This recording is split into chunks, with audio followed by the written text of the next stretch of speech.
Like every single one had kind of like some crazy shit going on. How many of your five closings went according to plan?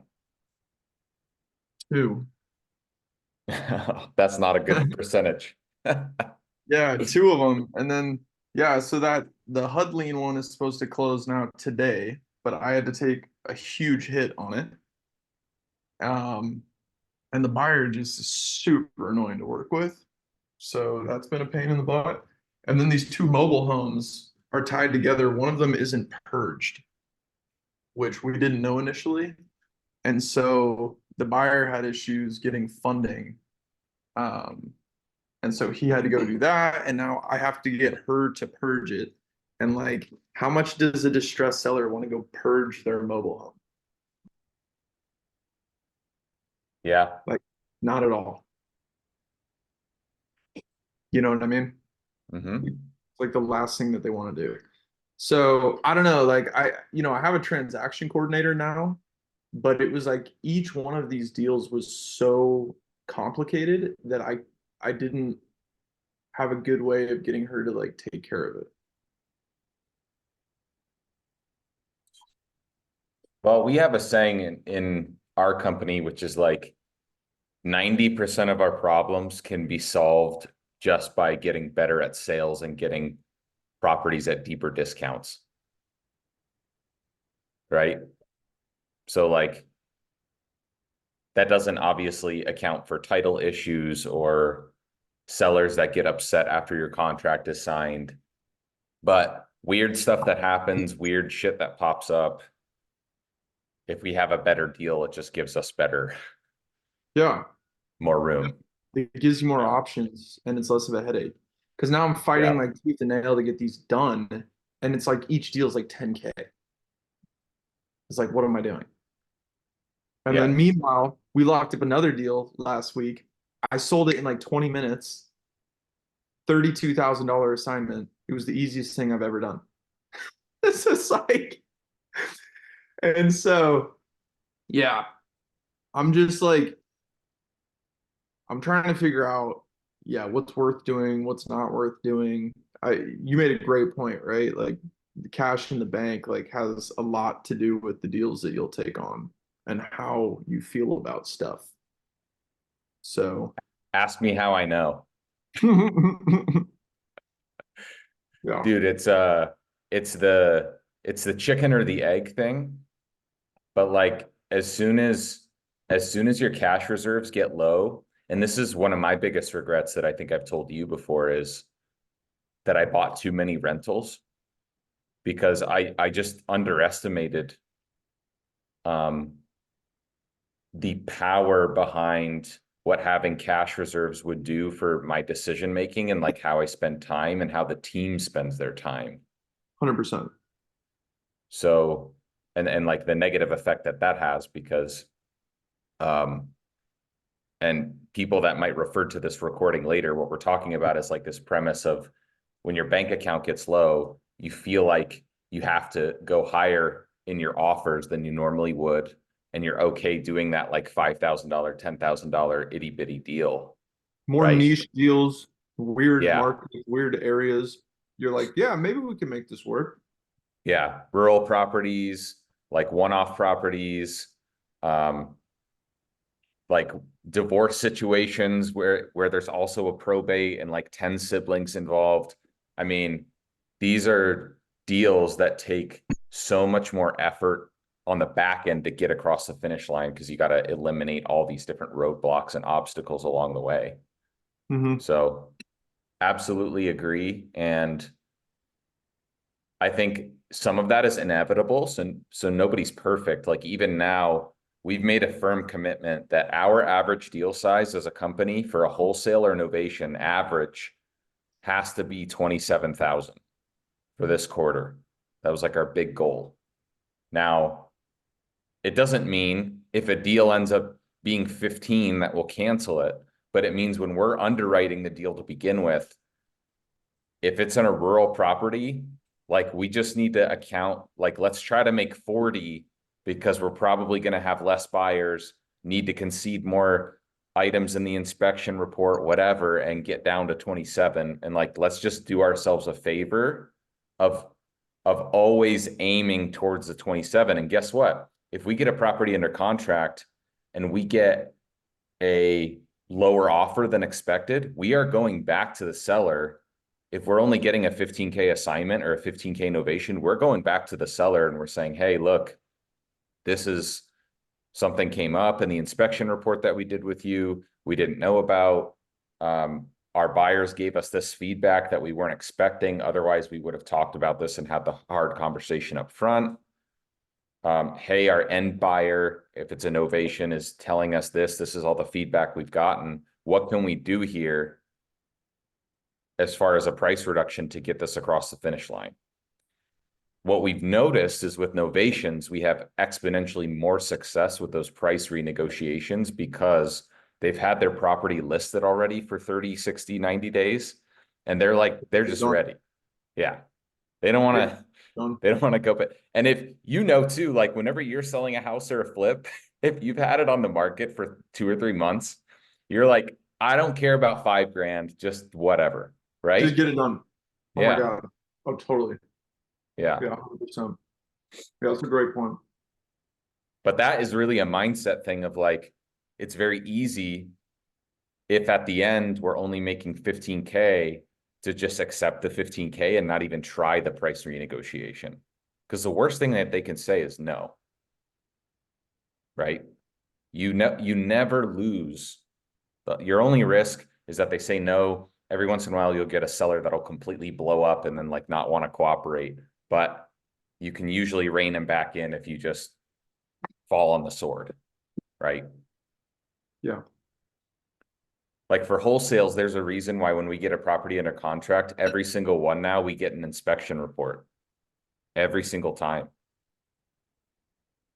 Because there's always stuff that comes up on there and it's a neutral third party that we can just send that report to the seller and automatically like try a renegotiation.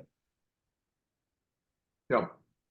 Yeah, 100%. I've had pretty good luck with this recently, but it's like, we've done smaller deals this year. Like that's just the truth. And a lot of it has been me renegotiating, like just to make it a viable deal, like not to make it necessarily like a juicy deal. So, right. And I think that just comes with like raising your floor, like we noticed we had a pattern of doing small deal sizes. And so that's why this quarter we were like, no, we have enough cash in the bank, that's the key. We have enough cash in the bank now to be able to say no. So if you don't have enough cash in the bank to say no to small deals, obviously you got to work on that first. That's step one. It's easy for us to say, oh, let's do only big deals. And that sounds really great. And all this stuff. No, when you're getting started and like, you just do what you got to do to get money in the bank. I don't care if you do a $2,000 deal or a $12,000 deal, like you just got to get money. So, but then there is a time where you got to like work yourself out of that mental acceptance. Yeah. Yeah, I know what you mean. Yeah, I operate totally differently depending on how much cash is in the bank. 100%.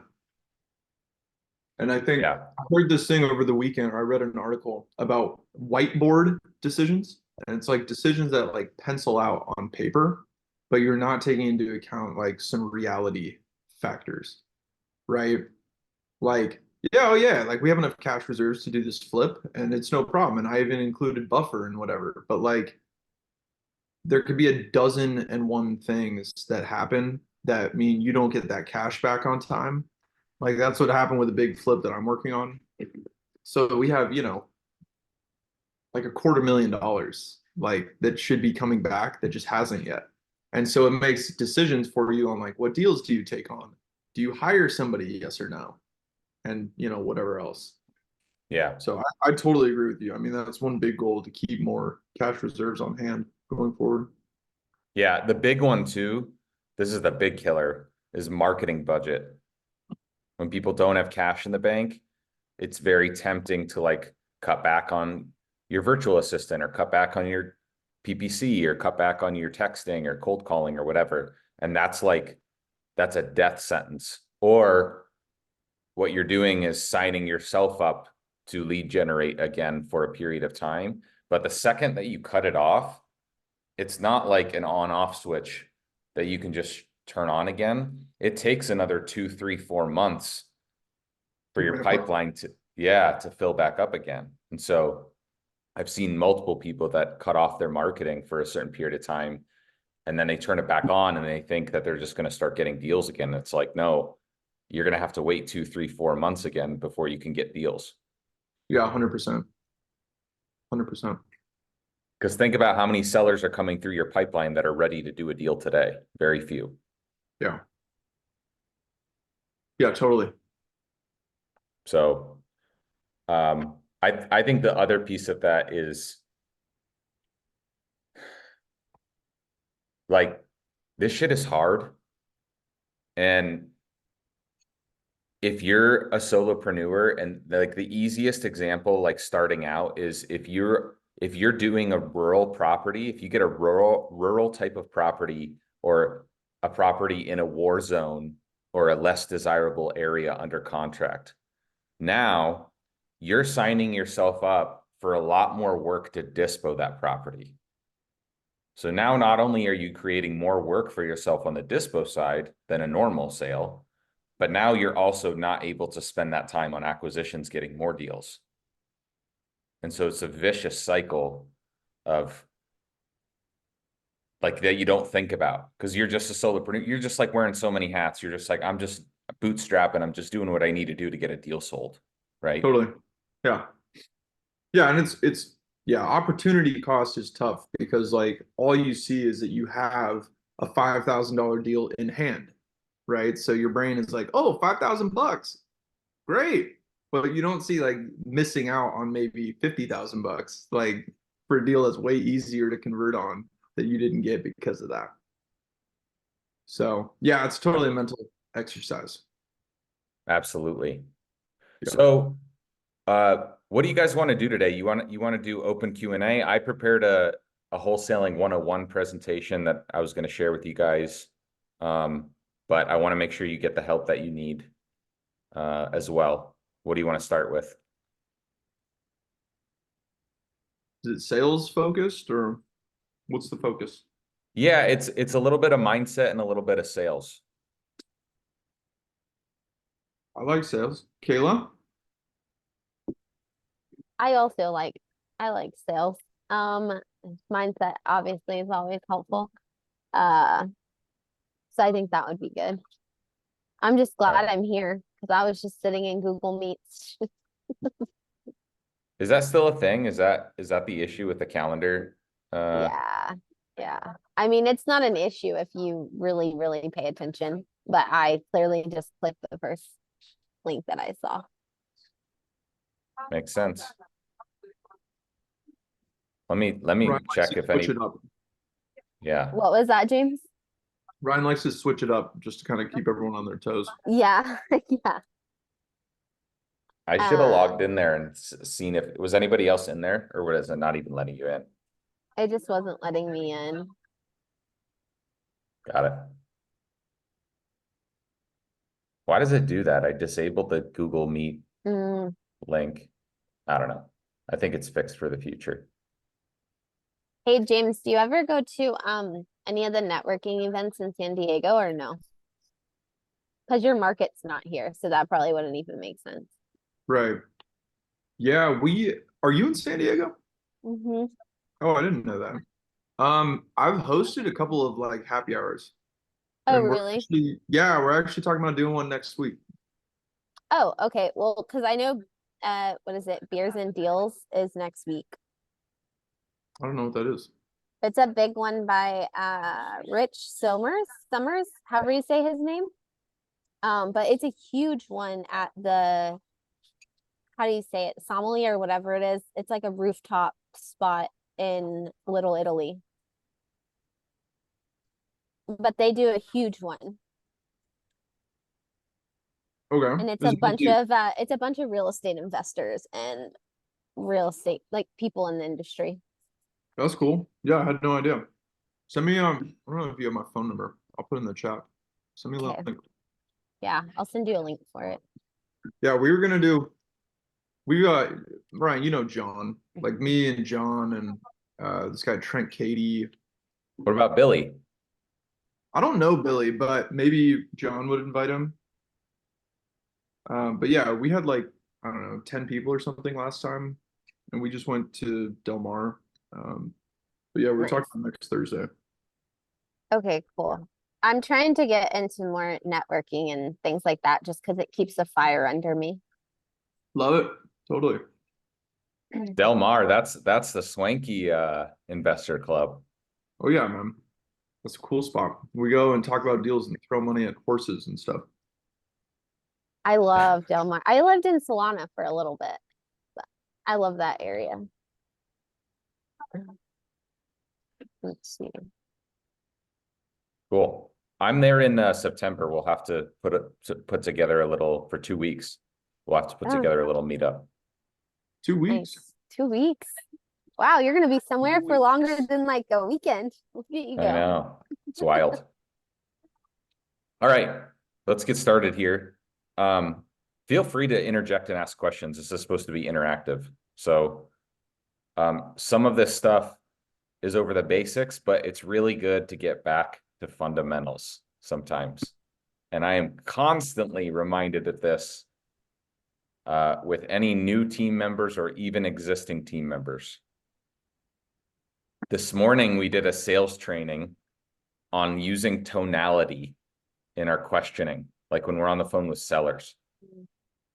And when they give us a price or we're able to extract the asking price that they want, we say something like, is that the best that you can do? Instead of, is that the best that you can do? You see the difference? One invokes curiosity. One's going to get me a more honest response. The other is combative and not going to get me an honest response, and probably going to make them say, you called me, make me an offer, right? So everybody on the call was like, oh yeah, wow, this was a great reminder. I need to start implementing this today. It's the fundamentals. It's like in basketball. If you can't dribble, if you can't shoot, like nothing else matters, okay? So this is a reminder of this is what we are running from. This is what we don't want, right? Like it's good to remind ourselves that this is the reality for 90, however many percent of the world. And so while our problems suck and the amount of rejection sucks on a daily basis, ultimately we're our own boss still, and we control our own destiny. And so hopefully that gives you guys a little bit more energy and resilience to push through the hard and the suck, because the hard and the suck is for us. It's not for anybody else. So who's all seen this this meme?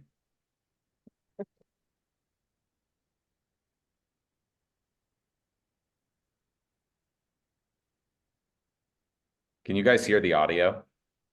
No. No, I wish I could. You share the audio? Yeah, let me retry here.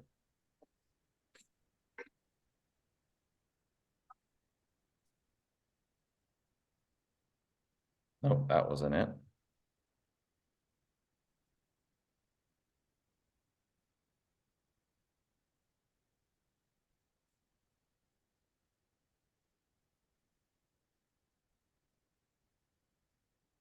Explain. You are making $500,000 and you were only going to pay me 30?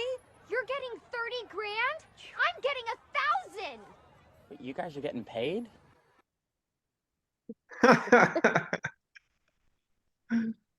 So this is like I remember when I got started and I had a first couple deals, and even now, like when we're wholesaling properties, there's this weird stigma of like this food chain that like flippers and buyers are at the top of the food chain, right? And they get to dictate the terms, and they get to tell you as the wholesaler what to do, and you need to go bring them deals, right? That is so fucked up and fucking wrong. The whole reason why we all got into wholesaling is because we're not all wholesalers. Wholesaling is just the art of finding discounted properties. So let's just make sure we get that definition straight, is we're not wholesalers. We are experts at finding discounted properties. Doesn't mean that we wholesale everything. It's just how we find deals, right? And it's not who has the gold makes the rules. It's who has the deal makes the rules. So if you're getting strong armed by any buyers when you get a deal of like, I need to know by tonight, take it or leave it. This is my offer. Guys, there's 1 million buyers per every deal, okay? So I just thought that clip was funny because it illustrates what we go through on a daily basis. This was my first deal in 2019. It was my first wholesale deal. This like skinny piece of land. And really the learning here, it was a cold call, tax delinquent list, publicly available information at the county house, $11,000 assignment fee. It could have been $1. I'll never forget where I was when I opened up my phone and I saw that money was in my bank account. I was in the ASML office in Hillsborough, like in the rear section by the printer, like in a side room. And I pulled up my phone and looked at my bank account and I was like, what the fuck is this? This would take me like multiple months to make. And it totally changed my brain chemistry forever and made it real. And so for anybody that's struggling to get their first deal, it's all about proof of concept and proving to yourself that this is real. James, do you remember what that was like for you? Yeah, it was bananas. It was Because insane. we had talked about it at ASML, right? Like for multiple years. Oh yeah. Oh yeah, I couldn't believe it. When I had $45,000 wired to my account, I literally stood here like this. Like I couldn't believe it. Was that your first deal size? 45 grand. Oh my gosh. That's insane. That's rare. Yeah, I couldn't believe it. That's killer. So fast forward to this year where we did our biggest deal in company history, which was this plot of land with 6 brand new townhomes. We pulled out all the stops with creative financing. We had a 0% interest note for $550,000 to the seller. We took over their first position sub 2 at 3.5% interest. And then we had basically almost $1 million in equity as well. And they were brand new, so they needed 0 work whatsoever. And we'll make just north or just shy of $1 million on that deal from a cold call. And that's the power of why I say the first deal, unless you're James and you're getting $45,000 on your first deal. Okay. Most of us are not playing that kind of game. If you're making $1,000 on your first deal, if you're making 100, if you're making 11,000, it doesn't matter, right? Because you stack up the skills and the small wins to do deals like this. And if you had told me years ago that in 2024, you will do one deal that'll make you almost $1 million, just one deal. This isn't like all the other deals that we have. This is just one deal that this will make you almost $1 million. Is it worth it going through all the suck, self-doubt, and all the mental games that we play with ourselves that prohibit us from taking action?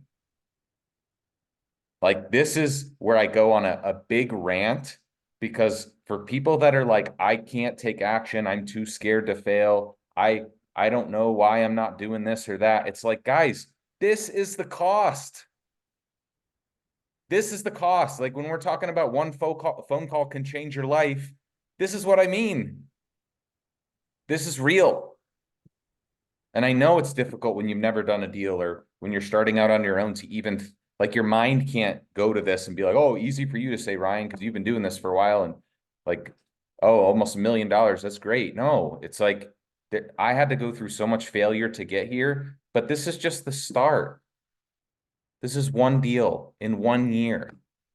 Do you think that building this skill, this habit, going through this grit will serve you for the rest of your life and change your life, your family's life, and future generations? Yes, it will. It's not bullshit. It's real. Okay. These are the mental deal killers that I see all the time. Non-belief. Non-belief. And maybe they don't come out and say it, but it's the Ron Burgundy, I don't believe you. Why would someone sell their property at a discount? This is like the number one question that comes up. Tomorrow night, I'm speaking at a meetup, and I already prepared this because I know there's going to be half the people in the audience are just going to be like, I don't understand. Why would somebody sell a property at a discount? To which I respond, why does CarMax exist? Before I moved to London, we had 2 vehicles, used vehicles. The Kelly Blue Book value told me that my Nissan Xterra was worth like $23,000 or something. Okay. Now I could have posted that on Craigslist. I could have posted it on Facebook Marketplace. I could have made a bunch of posts about it, talked to a bunch of people, and gotten 22,500, maybe 23,000 if I was lucky for that car. You know what I did? I went to CarMax. They offered me like 20,500 bucks, and I took it. Why? Speed and convenience. You were a Right? distressed seller. Yeah. But that's the funny part, right? I wasn't even in distress. I was just looking for speed and convenience. And so you get all people of the spectrum, and this is where having terms, having novations, having other ways to monetize your leads comes into play, is because very few people are going to roll into CarMax and be like, I need to pay child support tomorrow. Please just give me like 50 cents on the dollar for this property, right? There's not that many people, but there's a lot of people that will trade a little bit of equity for speed and convenience. And so that's why this works. It's just the CarMax model on a huge scale with bigger assets. And there's a little bit more emotion tied up into this, right? The other major objection is, oh, my market's too competitive. My market's too saturated. I'm not going to lie to you. When I was getting started in Boise, Idaho in like 2020, 2021, and early 2022, when the run-up of COVID, market appreciation was bananas, just like it was in most markets in the US, I had that exact same thought. I was like, maybe my market is the issue. This is hard. Maybe it's my market. Maybe my market's too competitive. Maybe there's not enough deals in my market. Maybe I'm late. And this is why getting around other individuals, the example that I bring up all the time is like Eric Brewer's team in York, Pennsylvania, does almost 500 deals a year. And they have Amish people there. That's not even a major city, right? So this is totally a self-limiting belief. Like, yes, San Francisco, LA, San Diego, Miami, New York, Manhattan, of course, those are going to be uber competitive markets, but the deal sizes are also massive. So this is just the basics. And I know you guys already know this, so I'll just skip through this slide. It's lead generation, it's conversion, it's disposition. So if you're not getting the amount of deals that you want to get in a certain month, you got to start with lead generation. Let's look into lead generation first. That's why it's start. This is where a majority of problems people have, is they don't have consistency in their lead generation. Why? Because they're not tracking it, which is fine. If you're starting out, like, you're not going to track shit. You're just going to talk to people and get deals under contract. I think that's great. Take action. The minute you can start actually measuring things and tracking stuff is when you will create this into a business. So it starts with a number of leads that come in. Maybe you're cold calling. Maybe you're cold texting. Maybe a VA is doing it for you. Maybe you're doing PPL or pay-per-click and you have inbound leads, right? Then you have contacts. How many two-way conversations are you having? This is what the lead funnel looks like in an off-market deal finding business. It's just these things. We have to really keep it simple, stupid, right? Even now, when we're doing 10 to 15 deals a month, you know what happens when it's the end of May and we're only at like 8 or 9 contracts in a month? Guess what we look at? Okay, we didn't hit our contracts closed mark. So did we make enough offers? Well, yeah, we made enough offers, Well, did we go on enough appointments? Well, we scheduled enough appointments, but our cancellation rate was like 40%. So we only actually attended 6 out of 10 appointments. Oh, well, our target was only 20% cancellation. We should have been attending 8 out of 10 appointments, but instead we were only attending 6. What does that mean? It means I have a lead manager problem or a problem with my team in setting appointments, and now we need to train on that, and it's a training issue. Most people's issues when it comes to I'm not getting enough contracts, though, it's at the very top of the funnel. It's either I'm not getting enough leads or I'm not having enough conversations. That's it. So this is how you need to look at it. Am I getting enough leads? Am I having enough two-way conversations? If you don't know what's enough, just to give you guys ballpark, right now we're closing anywhere between 1 in 45 to 1 in 60 outbound leads and 1 in every 15 to 18 inbound leads. Do you track gross leads versus net leads, or do you think that's not an important figure? It is an important figure. That's going to be different for everybody depending on where they're at in business. I would say if you're just starting, don't worry about it.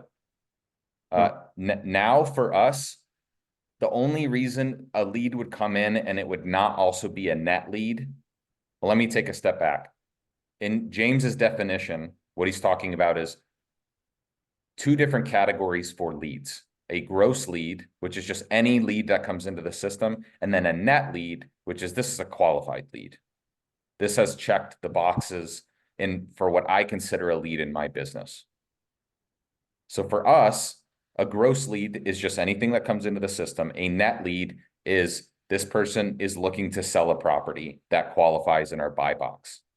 So that means it's not a mobile home without owned land. Like there's actually valid contact information, right? We're only filtering out of those that gross lead versus net lead, spam, mobile homes without land, and then incorrect contact information for us. Now, for somebody else, they might have, well, they need to be looking to sell a property in 6 months, right? That it's going to be timeline based. They need to have some kind of motivation. Depends on how tight you want your funnel to be based on the amount of manpower and resources that you have. The tighter you make your criteria for what is a net lead, the fewer you're going to get to be able to schedule appointments with, right?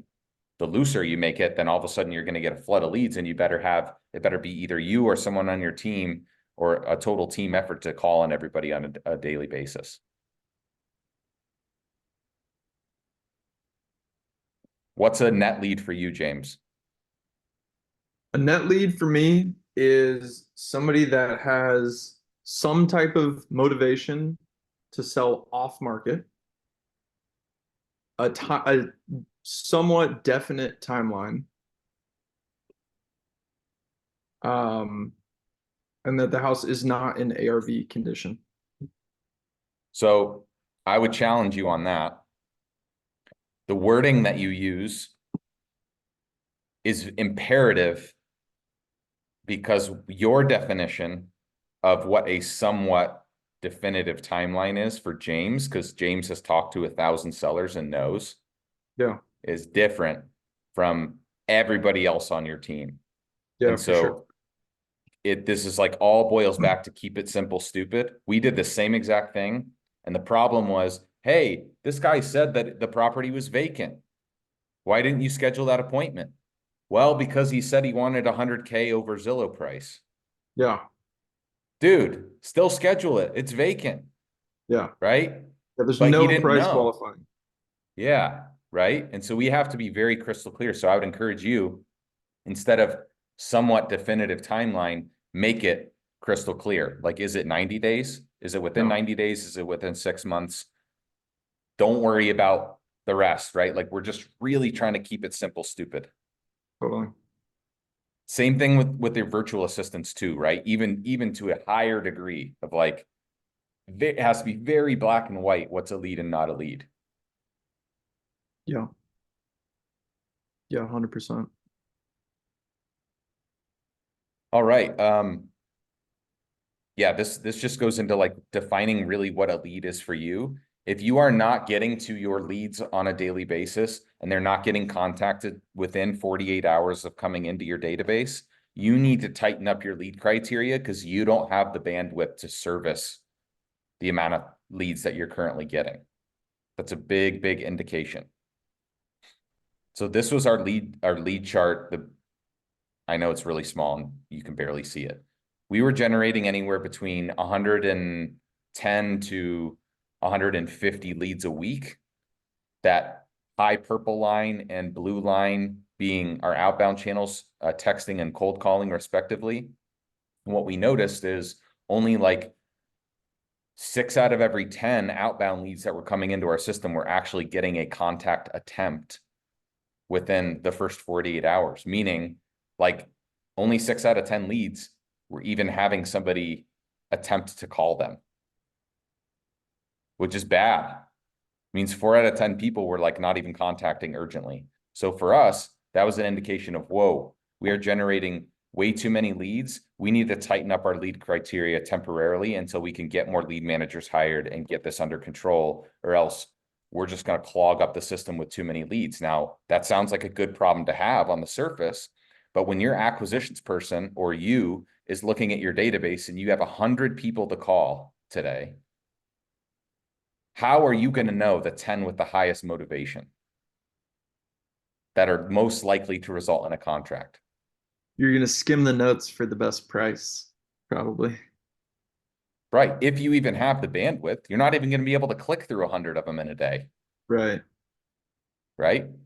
Totally. So like probably what's going to happen is you're going to click through the first 5, call one of them. You're going to have a good conversation, click through the next 5, call one, have a good conversation. One of the other sellers is going to call you back. Then you're going to get a call from the title company or from another seller about something else. And then you get through 15 in a day and you're like, where the fuck did the time go? Now tomorrow I have 100 plus 85 that I need to call.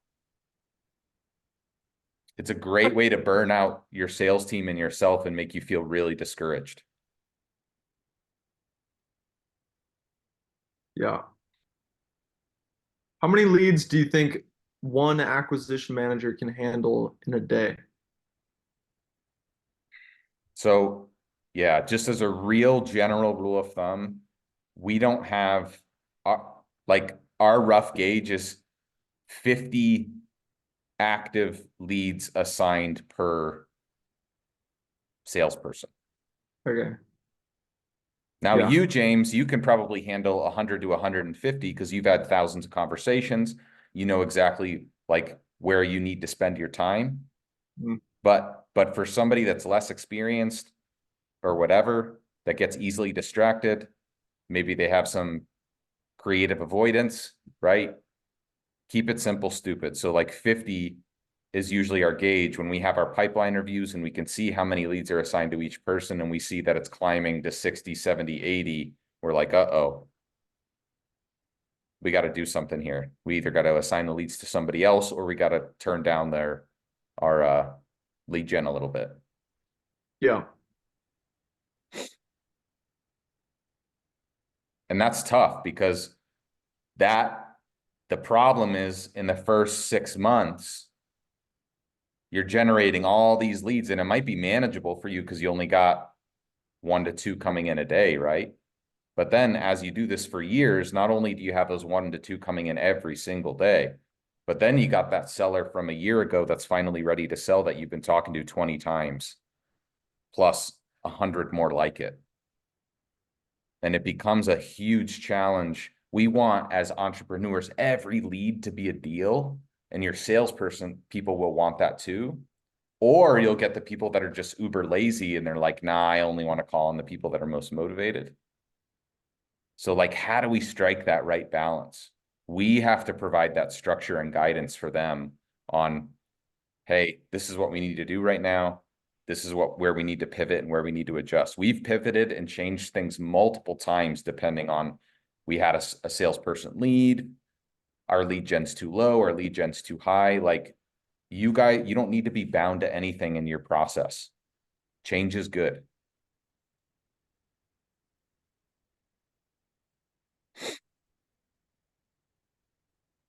CRM, like tracking, just enables you to make data-driven decisions. And no, you're not going to have this fancy Salesforce CRM when you're starting out, but just a Google Sheet to track these things is what you need to start doing. How many people are you talking to on a daily basis? How many leads are you getting in on a daily basis? How many appointments did you set? How many appointments did you attend? How many offers did you make? And how many contracts did you sign? And how many contracts did you close? Like those 7 or 8 metrics. If that's too many, you can just do leads, contacts, appointments, contracts. 4 things. Can And you, this I'm is sorry, can you say the first one more time? Yeah. So leads, contacts, number of two-way conversations. So that's where I am talking to the correct property owner. And leads is just how many they have assigned to them at any given time? Leads will be gross leads. Anything So that comes into your system. okay. You're talking about an acquisition manager, or you're just talking about overall? Yeah, let me clarify. So if you're cold calling and you're doing lead generation, you're going to have contacts and two-way conversations as a means to generate leads, right? Right. I'm talking about if you have a virtual assistant already doing this for you. I'm talking about this from an acquisition manager point of view, the leads coming in. How many Right. people is your acquisitions person talking to on a daily basis? How many leads are they talking to? Okay. But then you're saying leads and then you're also saying contacts. So I guess what's the difference between those two? Yep. Let's say I'm an acquisitions manager. I have 50 leads assigned to me to call today. Okay. How many people are actually going to answer? Right. So that's your contacts. Yep. And then would your leads in this scenario be 50? Yes. Okay, got it. So it's just how many leads are assigned to that? How many active leads are assigned to that person? Exactly. Got it. Yep. Yep. Yep. And then it's, of those, how many appointments are we setting? Right? Of those appointments, how many contracts are we signing? And then of those, how many contracts are we closing? Those are the basics.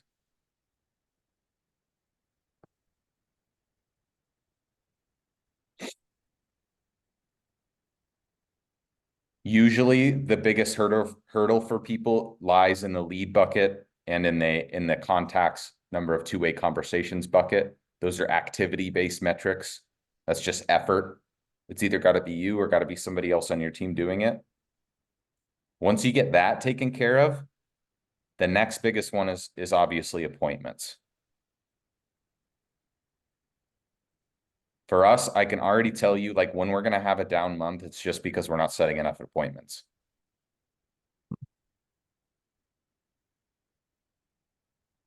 So if we're And not setting enough, you go ahead. track appointments set rather than appointments attended that day. We track both.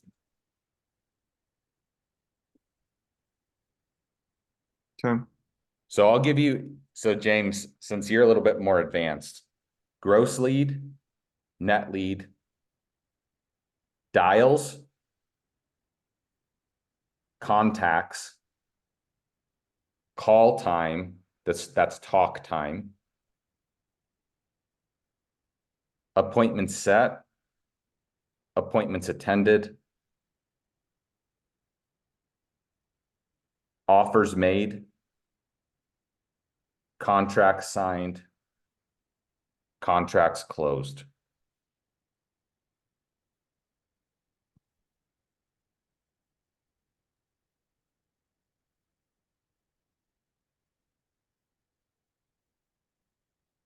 Repeat it back to me. Leads, contracts, appointments set and attended, offers made, contracts signed and contracts closed, and talk time. Yeah, close enough. Yeah. So that's why we measure more things than the average person now, because we have the capability in Salesforce, but just keep it simple, stupid. Like just track these things on the screen. Yeah. Yeah, we track even less right now. Like daily huddle, I ask my guy every morning how many contacts, appointments, and offers yesterday. Love it. So That's good. Yep. You as the business owner, the reason to track this is because when you're low in any given month or any given week, you want to be able to find out why. Right? yeah. For the first few years, it's almost always going to be you're either not generating enough leads, or you or your acquisitions guy didn't talk to enough people. Mhm. That's almost always the case. Yeah. I used to laugh because I'd be like, show me where we had a bad month, where we hit all of our contact targets, where we talked to exactly how many people we wanted to talk to or more. We exceeded target.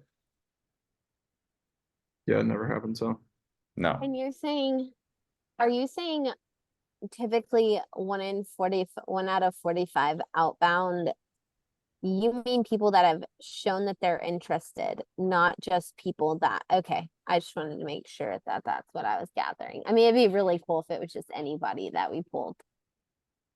that would be amazing. Wouldn't that be so nice? Yeah. Kayla, when I was cold calling, so I didn't have a VA, I distinctly remember it was 1 out of every 450 no's got me a signed contract. So that's not leads. That's just, I had to get rejected 449 times to get a contract. It's not great odds. No, we love that.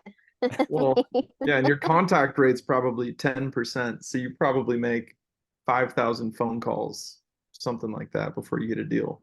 I think that's about what it was for me too on my first one. Yeah. Yeah. Only slightly better odds than when James asked a girl out on a date. Wow, dude, that's a high conversion rate. Glad someone's conversion rate's high. Yeah.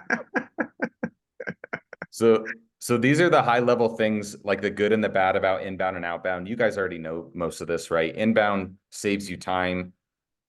There's less rejection, but it costs you a lot of money and there's high skilled required. I always steer people towards outbound because most people starting out aren't just sitting on a pile of cash.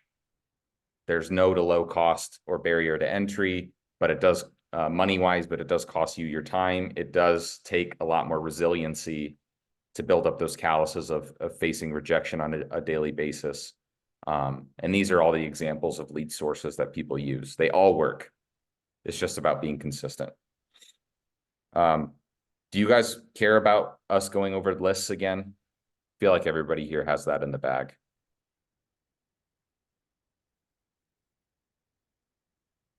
Okay. This is the problem. I actually copied this slide from the presentation I'm going to do tomorrow night, because most people leave these kind of meetup style events and not take any action because they think and they tell themselves that they have a knowledge gap, but really they have a fear that they're just not addressing with themselves. And it's the classic procrastination meme.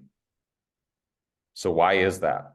Why do most people think that they have a knowledge gap, but really it's just a fear gap?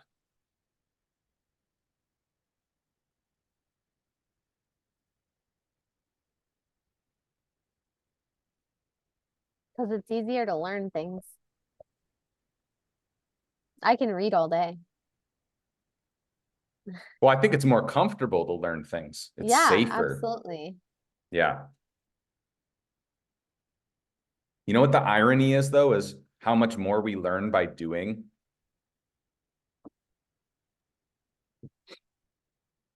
One of my biggest regrets is that for like 3 years, I had analysis paralysis, listening to podcasts and books and stuff. And that was all great.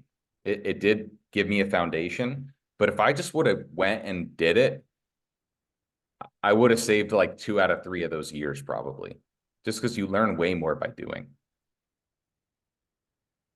This is really like one of the big killers. I can talk about my own experience with this. Offer Now, Idaho almost blew up because I went and tried to do a bunch of other shit, like way prematurely. Doing some soul searching with myself, it was because I had a deep-rooted insecurity about people management, and I kept telling myself that I don't want to manage people. So I used all the money that I was getting from wholesaling, and I was buying rental properties. And so I was just stripping the business of cash. And then like I wanted to go do other things. The problem with that is, guess how much passive income you get from like a rental property in any halfway decent market? Not a lot, right? And you're one roof replacement array away from all that going to zilch. So what happens when you go out and try this new thing and you get shiny object syndrome, and then all your like residual income from the business dries up and you have an acquisitions person leave that used to get 60% of your business, 60% of your contracts? Oh shit, I'm in deep trouble. So I had to go back into Offer Now, Idaho and like restart it after like the first couple of years of success, because I got completely distracted and like started to do a bunch of stuff, started to think that I was a visionary and all these buzzwords that sound really cool. And it almost completely sunk the business. And this is why I don't know if you guys have seen this before. I talk to my team about this exact chart monthly, and I ask them to place themselves where they are on this chart, because it's very, very powerful. When you start something, you start on this left side and you're all excited about this brand new thing. And I'm going to do this and I'm going to do that. And I'm going to conquer the world, right? Well, guess what happens? Oh shit, this is actually a lot harder than I thought. And then that oh shit moment turns into, oh my gosh, I'm getting kicked in the nuts. Like, can I really do this? Should I really do this? Should I do something else? Maybe this isn't the right thing for me. And this is what most people do, is anytime they try a new thing, they go through this loop and then they crash and burn and they start the next thing. And then guess where they start again? Right at number 1. And they do that over and over and over and over again. This is the classic entrepreneur kiss of death. Because going from the crisis of meaning and pushing through that period of suck, the shit-eating period, and getting to informed optimism is really, really hard. This is why a majority of small businesses around the world and in America fail. It's this curve. So I'll ask you guys to each do kind of your own mental assessment here of where are you in this loop? This is funny. I'm reading a book right now that has a very similar curve that I shared yesterday. And I definitely keep going from uninformed optimism because it feels nice and high. And then I get into what they refer to as like, I guess what you would say, crisis of meaning. And then I like restart because I prefer the exciting feeling, I think. Mm-hmm. Yeah. You and every other entrepreneur that's ever existed, I promise you, you're not alone. You're not alone. And I hate this excuse. Like this is what people say to me all, well, I'm an introvert. I don't like talking to people. Like your words and what you tell yourself have power. If you tell yourself you're anxious, if you tell yourself you're tired, if you tell yourself you're sick, if you tell yourself you're an introvert, guess what you're going to start believing? That those things are true. Stop labeling yourself with these things. Stop this negative self-talk. It's total garbage and it's absolutely worthless. It doesn't serve you in any way. It's your body's response to hard things and growth. That's what growth feels like, is going through hard shit and doing hard shit. By you labeling yourself, you're just trying to keep yourself in this comfort zone, this make-believe safe space that you've created for yourself. So when I went on that little mini rant earlier about this is the cost of doing big deals and how you can change your life, like, would you rather call yourself an introvert, or would you rather be able to do $1 million deals?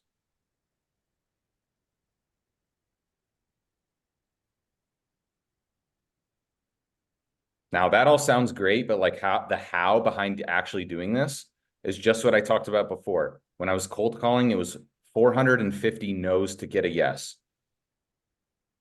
So that's how I gamified it. I would literally keep a tally next to my notepad of every single no that I got.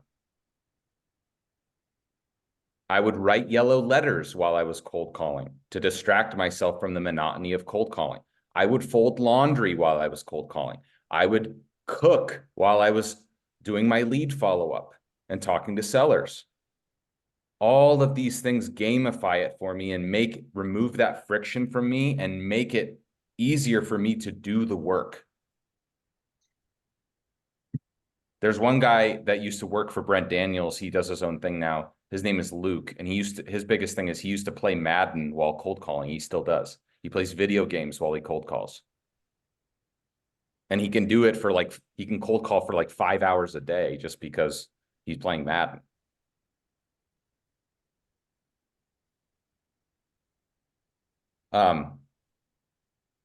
This is relevant for a lot of you guys because all of us are in competitive markets.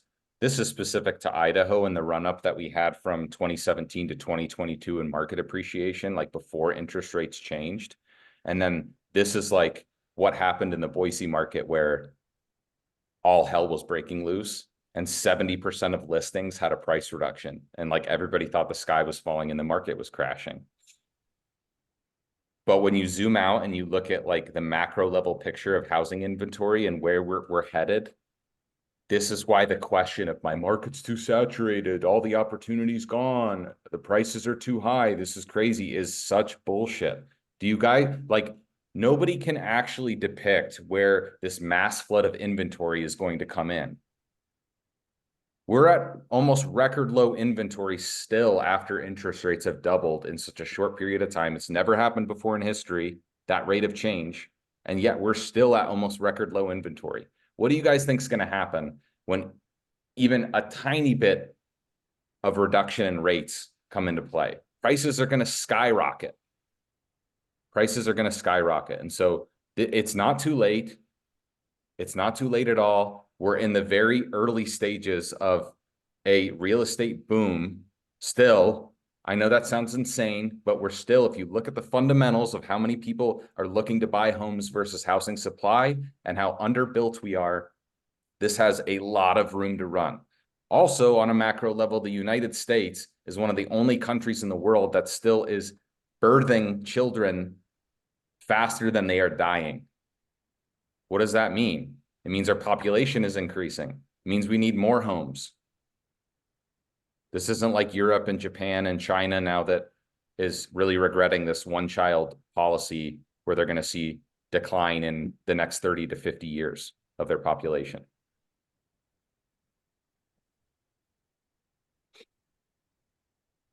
And then this is like a big nerdy part about your sales process.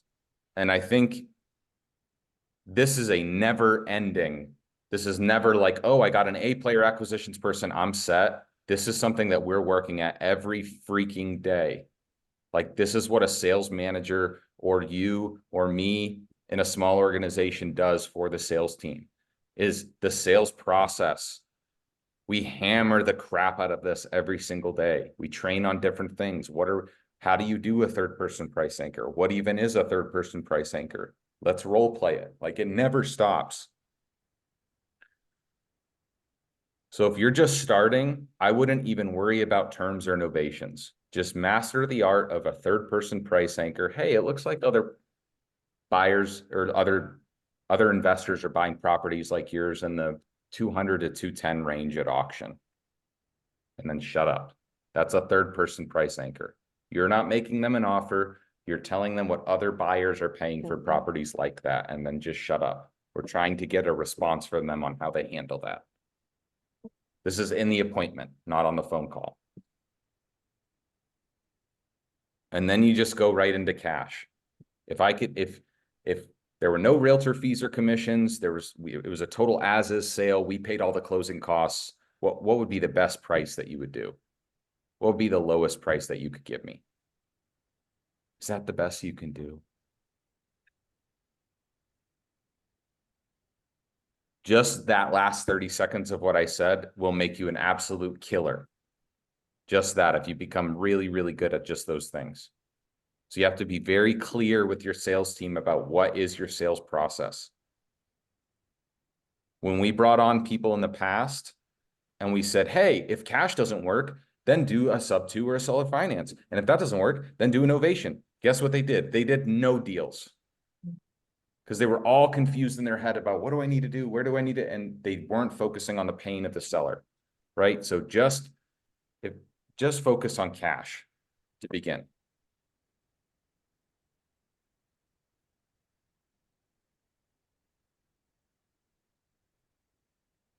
Any questions on any of this in the sales process? And any tips on the, I know you said you get a much higher qualification when you're doing the in-person stuff, but some of the stuff that we're getting with PPC, it's like 2 hours out, you know what I mean? And then you get there and it's just that we're having trouble finding a way to do that in person. Like we're going out after we lock contracts up, but I just don't know if where we are with the distance that the leads are coming in, how do we get around maybe having a higher conversion without being able to go on an actual appointment? Good question. Have you looked at your deals outside of a certain driving distance and how much they convert or how big your deal sizes are compared to stuff that's close to you? No, we have been atrocious at actually KPIs and going into that stuff. We're just trying to, at this point, since we let our acquisitions person go and we pumped up the PPC, we're most of the times just kind of taking calls and running numbers and making offers. We closed a couple last week, but we definitely need to get better at probably measuring so we know where our time and money are being best spent. So just as a rule of thumb, Nick, if you can look at somehow how many contracts you're getting from in-person appointments, like what is your closing ratio on in-person appointments and what is your closing ratio on virtual appointments? Like if you need it, for us, it's about 1 in 10 to 12 virtual appointments for us to get a contract versus 1 in 5 in-person appointments to get a contract. So okay, it's, for us, it's still worth it to go in person. Now there does come a point, right? And I think that's what your question is like, how far is too far? Generally speaking, for us, if it's within an hour, we'll go. If it's over an hour drive time, we have to pair it with some kind of other appointment. We have to, so if we schedule a PPC appointment for tonight or tomorrow right away, because it feels like a hot lead and we've done a good job of qualifying it, we're making sure all decision makers are present to avoid no-shows. We're confirming the crap out of it to avoid any last minute cancellations, right? If we're doing all that stuff right, then I'm also going to go into my database and find out, hey, what's another appointment that I can set for this person in that same general area to make it worth the trip. makes sense. Thank you. Yeah. Or better yet, what are some foreclosures or door knocks of inbound leads that we've had previously that we haven't been able to meet with that I can also have him door knock while he's there? That's even better. It's a great idea. Then your guy can dedicate like a whole day to that. Maybe he can get another appointment and then maybe you can send him on like 5 to 10 door knocks and you can see what happens. That's how we handle those situations, because we convert more than double in person, and our deal sizes are also almost double being in person. So it is worth it. You just want to make sure you're setting them up for success and having the most at-bats and opportunities. Okay. Great info. Thank you, sir. Yeah.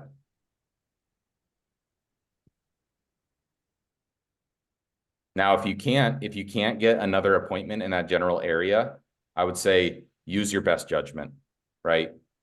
You know what real motivation sounds like. If you're getting both decision makers present and maybe you qualify a little bit harder because it's in a rural area, like use your discretion for those one-off scenarios and just trust your gut.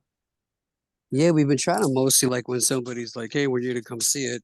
I've tried to just basically be like, "Look, we need to." And I use an example which happened recently where we're like, we've had a couple of them where they were like, "Yeah, it just needs a little bit of paint, a little like a broom and a mop, and it needed to be condemned." Or like one of them had like a retaining wall falling on it. So it was kind of like, "Look, I'm happy to come over there, but unless you can at least agree ballpark." Like that we're kind of around the same area on a price and sign some kind of contract, understanding that when I get there, if it looks a lot better than I think, we can actually go up a little bit. But if it looks like there's some other things in there, then we might have to come down. I was like, but if we're not even close and we can't even agree that it's going to come in around this price, I don't want to waste your time or mine. And they've been pretty good about signing that contract, knowing, because it's kind of like, hey, if you're that confident that I'm going to show up and I'm going to be blown away by the condition, which, obviously we know is never going to fucking happen, but they're like, yeah, yeah. And I'm like, okay, so vice versa, when we show up, and they've been pretty good about that. And then I feel like it also opens up that whole thing for like the renegotiation after. So, but I also don't know if I'm shooting myself in the foot by not going to see places that might be a deal because they won't sign paperwork first.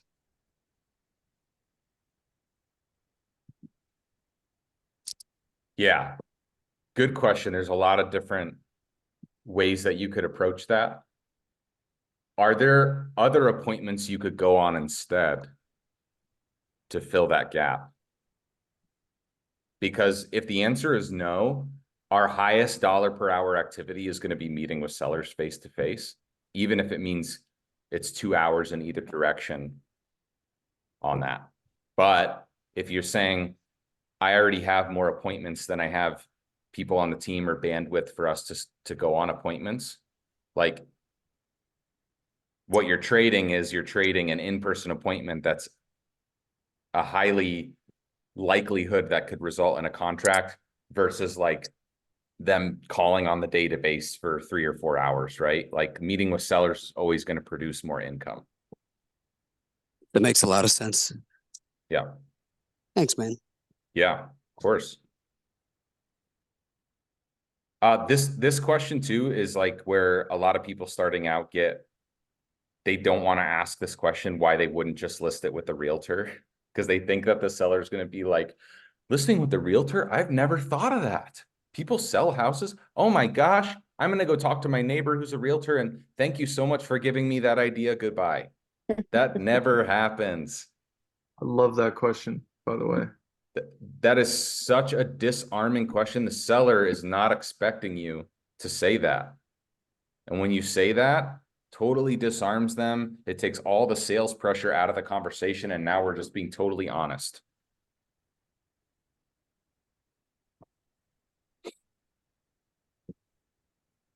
I could talk about this slide for like 3 hours, but I'm gonna move on because there's a lot going on here.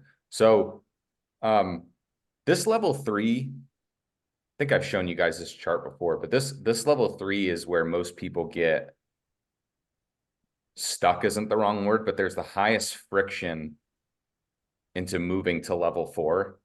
Like this is level 3 and level 4 is where you start looking into hiring and doing all the work and making sure all the systems are in place and your team is still closing deals. Like between level 3, level 4, and level 5 is the hardest. Because you're wearing so many hats. You're working on the business, in the business, sideways, you name it. I felt And like I've thought about this. I love this chart, by the way. I think it's great. And I feel like it is missing one column to me, which is transaction coordination. which you could almost lump under administrative work, but it's really not. I mean, it's really its whole own role. And to me, like that comes after lead gen and acquisitions. Yes. You need to have rock solid transaction coordination or you drive yourself insane. Yes. I fully agree with you. And it's an easier lever to pull because there's so many transaction coordinators out there that can do stuff for $200, $400 a transaction, right? Totally. Totally. Virtually no problem. Yeah, 100%. That's a good comment. Now you have to have somewhat consistent deal flow for them to be able to work with you and answer for you and like do things at a moment's notice, right? But absolutely, that's a good lever to pull. Paperwork takes a lot of time. It's a real pain in the ass. We want to spend time talking to people, talking to sellers. That's our highest dollar per hour activity, either face-to-face or on the phone.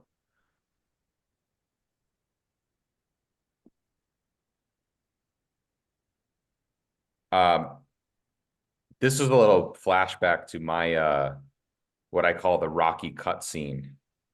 So this is like one of Alex Hormozzi's metaphors that he uses about the Rocky cut scene, right? Where he's like training for the fight and he's trying to lose a bunch of weight to make weight. And he's working really hard and sweating a bunch and like working out. And the problem with that is in the movie, it lasts 30 seconds. But in real life, it can last like 5 fucking years. Right? And like social media is the biggest culprit of this, of all of these overnight success stories. They don't actually or accurately depict how much work goes into being an overnight success. And so these are a couple screenshots of stuff that I found from my Rocky cut scene. I would write down every single day that I will be a millionaire by age 30. Every single day.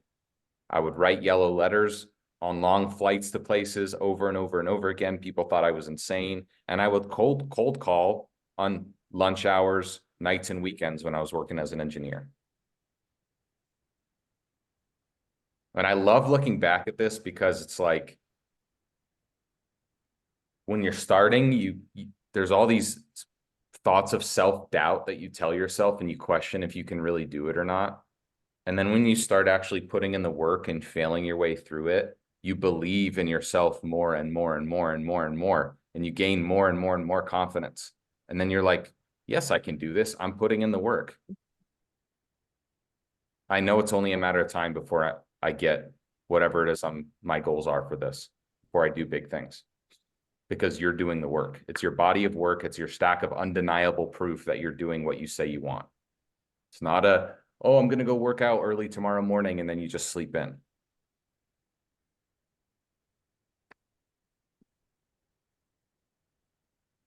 So this is a deal that actually we just closed last Friday. This was a cold call that I did. I bought this seller's fourplex about 4 years ago. Randomly, I get a call from him a couple months back, and he says, hey, I want to sell my other fourplex next door. I wanted to see if you might want to buy it. Got it under contract at 600. It's worth about 900 to 925. Already fully rented. It doesn't need any work at all. Added about $250,000 to my net worth just from one phone call. Is this worth going through the suck?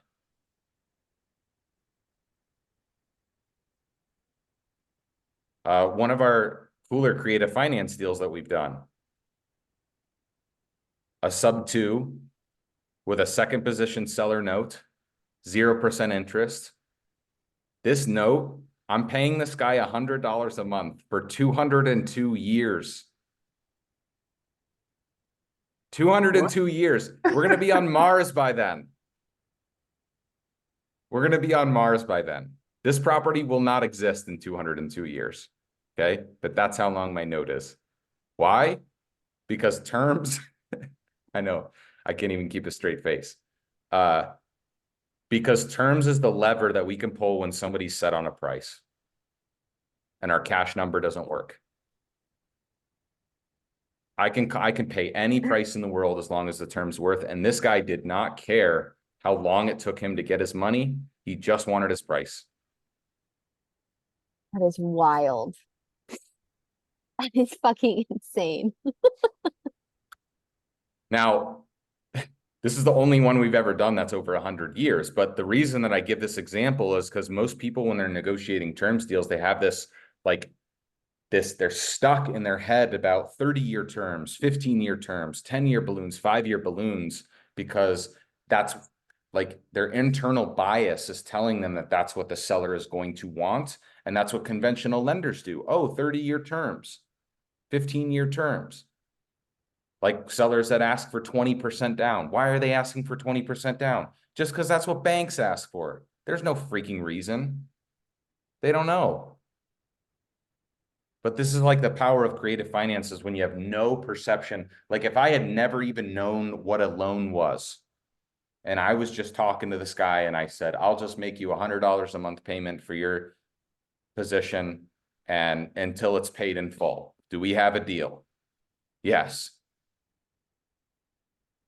That's how the conversation went.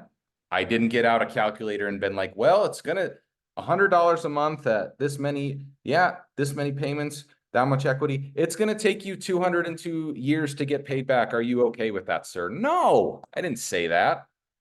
I just came up to his price and I just said, how about $100 a month till it's paid in full? Great. That's it.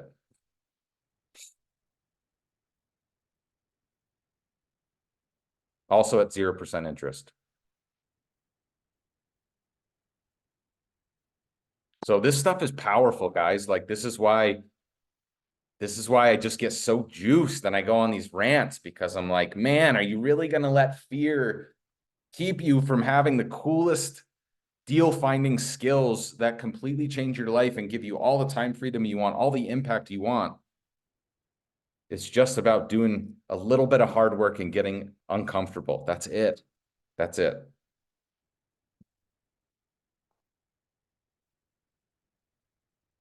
That's all I got. What do you guys think? Any questions? It's inspiring, man.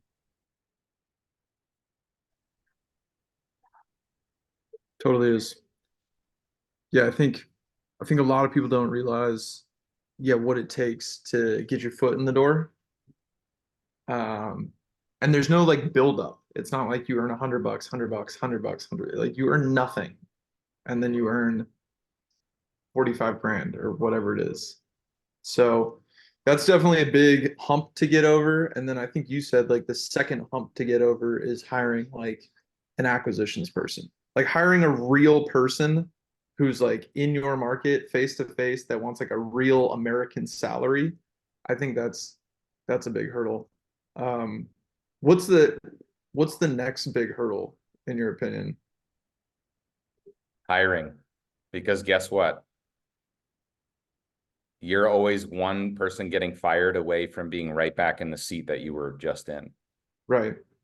So Yeah, like, so it's like you hitting checkpoints in the video game, right? totally. And I think unlike a video game, like when you die on a level, you just restart. Like in business, you can't really die because that means bankruptcy. Yeah. So like you have to crawl before you can walk, and you have to walk before you can run. And so at the same time, you can't just stay stationary, right? Because things change and things evolve. So that is the next biggest step, is like, you're the revenue driver, you're the rainmaker, you're the salesperson making all the deals. Now you have to learn a completely different skill, which requires completely different mindset, patience, financials. Totally. While doing all the other stuff at the same time. Yeah, I get that. Yeah, I think for me, like I'm kind of in that seat. Like I have my acquisitions guy, I have my lead gen set up, I have my TC. And so my number one objective is to create a full circle business, which is lead generation, sales, transaction coordination, dispo.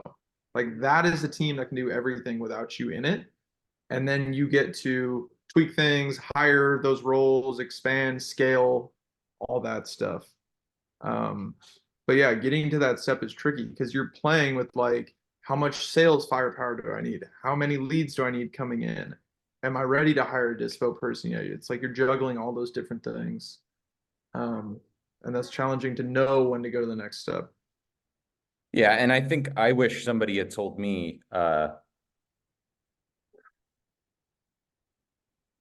if it takes you 5 years to get there, is it worth it? Hmm. So I would ask you that question, James, is if it takes you 5 years to get there, is it worth it? I hope so. I hope it doesn't take that long. Yeah, see, that's the danger, right? I told myself that it was going to take less time. And when we do that, we set the wrong expectations with ourselves. And guess what happens? Every time we lose a person because we made a bad hire because we didn't have the skills to hire people, of Right. course we didn't. Of course it didn't happen in a year because we knew none of the skills. Like we got to learn this a whole new set of skills over, and then we lose a person, and then we're like, oh my God, do I really want to do that again? Right. Whereas if we told ourselves from the beginning it was going to take 5 years and we were going to have multiple failures, it just gives ourselves more grace, more less emotional reaction to these things, you know? Right.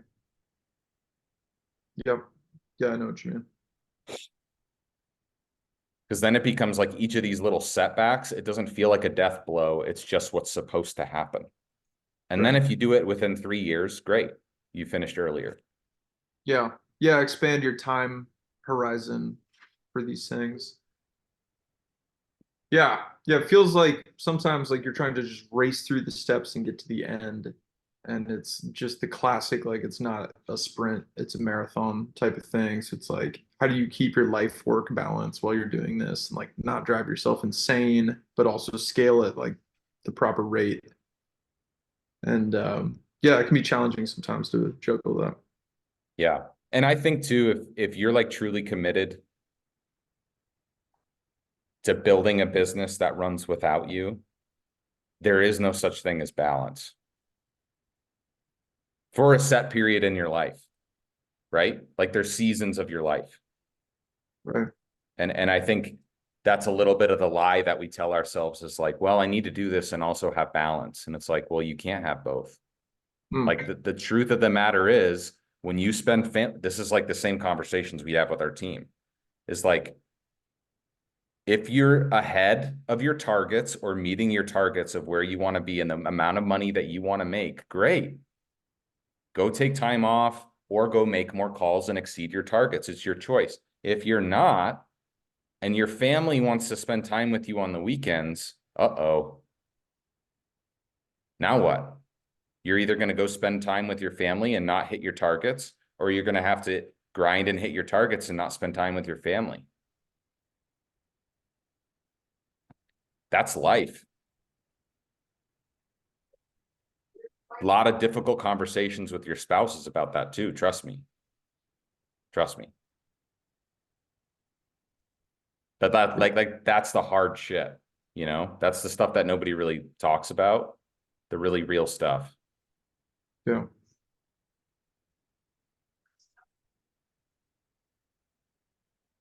But it's worth it. It's worth it. Here's why too. When you have the skill to be able to do these kind of deals, nobody can take that away from you. Like this skill and this growth that you're going through right now, you'll have it with you the rest of your life. There's no way you will never unlearn how to do a 0% seller finance deal. Yeah. Having that skill will make you millions and millions and millions and millions of dollars, and you'll have anything you want in life from having that skill.